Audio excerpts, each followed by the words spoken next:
An Arab Palestine is a threat to Great Britain and a menace to the world. A Jewish Palestine is an asset to Great Britain and a blessing to the world. From its inception, Israel began the ethnic cleansing of Palestinians living on the land given to them by the British Crown. The new Israelis used biological warfare by poisoning village wells, which was considered a war crime but ignored.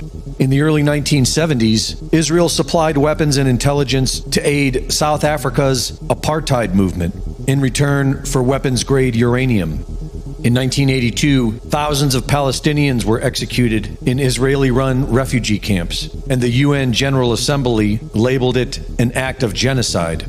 In 1994, Israel supplied weapons to support the Rwanda genocide, which murdered about 800,000 people. In 2006, Israel was accused of war crimes after deploying cluster bombs in civilian areas. Israel supplied weapons and training to South Sudanese forces during their civil war, where war crimes were rampant. Israel sold weapons to Myanmar's military during its 2017 Rohingya genocide. Meanwhile, British imperialism has been infiltrating Persia for over a century. In 1891, the Qajar dynasty sold Persia's entire tobacco industry to Britain for £15,000. In 1902, they sold exclusive oil rights to Britain, who then formed the Anglo-Persian Oil Company. In 1935, when Persia was renamed Iran, the name was changed to the Anglo-Iranian Oil Company. Iranian leadership had all the appearances of being vassals to the British Crown, until 1951, when Iran elected Mohammad Mossadegh as prime minister and voted to nationalize their oil. Time magazine called him the Iranian George Washington and Man of the Year, but the British view was that Iran had just stolen their biggest oil source. They organized an international boycott and began seizing tankers carrying Iranian oil. With the help of Alan Dulles and the CIA, British intelligence ran Operation Ajax. Mohammad Reza Shah was taken into protective custody by British intelligence and received cash from the CIA. After Mossadegh was overthrown in 1953, Mohammad Reza Shah was returned to Iran and put back in power, where he began forming alliances with Israeli businesses and the U.S. military.